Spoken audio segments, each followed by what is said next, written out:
গতকালকে রাত্রে প্রায় 4:30 পর্যন্ত সজাগ আমি, শুধুমাত্র এই ঘুঘু পাখির ভিডিও করবো সেই জন্য। এ যাবৎকাল পর্যন্ত কিন্তু আপনাদেরকে শুধু ঘুঘু পাখির গল্প শোনাইছি, ঘুঘু পাখির কোনো ভিডিও ফুটেজ এখন পর্যন্ত দেখাতে পারি নাই। সারা রাত সজাগ থেকে ফজরের পরপরই আমি ঘুমাই যাই, ওদের ভিডিও ফুটেজ আমি আর নিতে পারি নাই। তো আমার ঘুম ভাঙে বেলা 10টায়, তখন আমি লাফ দিয়ে উঠে দেখি এদিকে তাকাইয়া দরজার দিকে ওরা বারান্দায় বসে আছে।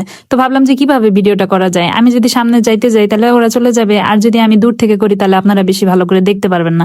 এই জন্য আমার বেলকনির পাশে কিন্তু আমার ওয়াশরুমে জানালায় আমি আমার ফোনটা সেট করে দিছিলাম, আর সেখান থেকে এই ভিডিওটা নেওয়া। গতকালকে একবার দেখছি যে মুখে করে খড়কুটা নিয়ে আসতেছে দুপুরবেলা। ওরা কিন্তু ভোরবেলা এখানে আসে, সারাদিনে অল্প একটু একটু দেখা যায়, অত বেশি দেখা যায় না। রাতে যে কোথায় থাকে তা আমি জানি না। গতকালে যে আপডেট ভিডিওটা দিছিলাম সেখানে অনেকে বলছিলেন মালসাটা যেন আমি এই গাছের মালসার বরাবর বেঁধে দিই, তাইলে ওরা এই মালসায় বসবে। আমি বলছিলাম না, ওদের যেখানে পছন্দ সেখানে বসবে, কোনোদিন ওরা এই মালসা আমার বানানো এটাতে বসবে না। যাই হোক, ওরা ওদের ইচ্ছা মতো ঘর বানাক, আমি আমার গাছের কাটিং যেহেতু বসাই দিচ্ছি সেখান থেকে চারা আমি পেয়ে যাব। দুইটাই কিন্তু প্রাণ, ওদের চিন্তা আমার করতে হবে। একজনকে বাঁচাতে যে আরেকজনের ক্ষতি আমি করতে পারি না। আর ওদের এই একটু একটু ঘর বাঁধা থেকে নিজের সংসার জীবনের নতুন যে জীবনটা ছিল সেই জীবনটা খুব মনে পড়ে গেল।